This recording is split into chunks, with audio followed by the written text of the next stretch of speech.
In the small town of Point Pleasant, West Virginia, the air was thick with whispers, stories carried from ear to ear like a downpour of autumn leaves.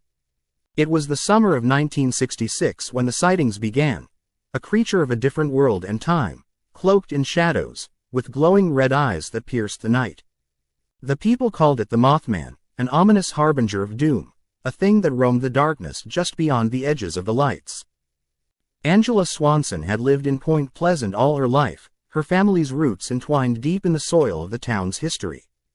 As a child, she often heard her grandfather recounting tales of the strange creature that haunted the hills and valleys. He spoke with a mix of wonder and fear, warning that to see it was to invite disaster. But like many in the town, Angela dismissed these stories as mere folklore, woven from the threads of local legend and a vivid imagination. One evening in late autumn, with the harvest moon fat and low in the sky, Angela decided to venture out alone after dark. A sense of rebellion surged within her as she trudged along the old path to the abandoned TNT area, long rumored to be the haunt of the Mothman. The cool breeze carried the scent of damp earth and decaying leaves, a reminder of the season slipping away. Lanterns of fireflies flickered in the underbrush, but as she walked deeper into the woods, the air grew still, almost suffocating. The path twisted and turned, swallowed by the shadows of ancient trees. Angela's heart raced against the growing silence, an unshakable feeling of being watched descended upon her. She remembered her grandfather's warnings, those famous last words of caution that echoed faintly in her mind. If you see the Mothman, he will bring darkness. He is a sign. Quote, just then, a sound broke the thick quiet. It was a rustling, accompanied by soft footsteps, as if someone, or something, was following her.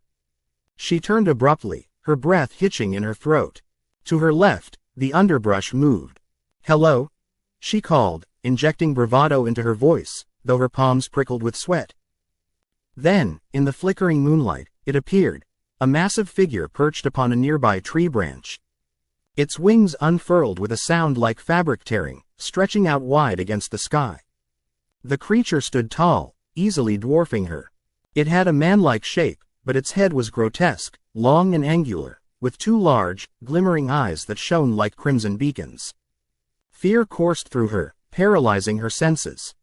Angela stumbled back, trapping her foot in a hidden roots, her heart drumming against her ribcage. The Mothman watched her in utter silence, its gaze unwavering. Desperation clawed at her mind. She turned to flee, yanking her foot free and sprinting through the tangled thickets. Behind her, she heard the beating of wings, massive and powerful, echoing through the night. It sounded almost like laughter, mocking her feeble attempts to escape. Branches scratched at her arms and legs, thorny vines snagged her clothing. She stumbled through the darkness, the sounds of her pursuer growing louder, merging with the rapid pounding of her heartbeat. A low growl rippled from the creature, a warning of impending doom, but the whispers in her mind screamed, "Keep running." Quote, finally, she broke free from the forest's grasp and found herself at the edge of the riverbank, the moon casting a ghostly glow on the water. She turned to see the creature silhouetted against the night sky, its wings unfurled and shadowy against the orb of light above. It watched her, unblinking, as if waiting for her heart to falter. Just as Angela prepared to plunge into the river, she felt an intense heat radiate from her back, followed by an overwhelming dread that filled her with despair. Her grandfather's tales flooded her mind, the stories of tragedy and loss that followed those who encountered the mythical being. The day the Silver Bridge collapsed, the tearful friends and family mourning his sinister warnings. With a desperate cry, Angela plunged into the icy water, the shock momentarily cleansing her of fear. But as she swam, her breath swirling in clouds of panic, a shadow rippled beneath the surface. The Mothman had followed her, hovering right above the water with those piercing red eyes trained on her. In that moment, encased in the frigid depths, Angela realized that the stories were true. The Mothman wasn't merely a creature, it was a living omen, a creature tied to destinies dark as midnight. She felt a deep chill permeate her body, and the darkness overcame her, an embrace both dreadful and ferocious, as if the creature was proclaiming the inevitability of fate. Days later, the town came alive with frantic searching, mobilized by the fear of what had gone missing.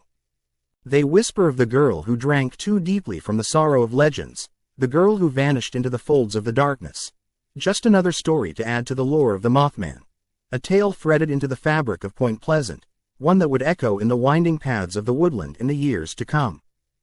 And as the years slipped away, the creature continued to roam, seeking out those who strayed too close to the edge, a guardian of the desolation that lay beneath the veil of night.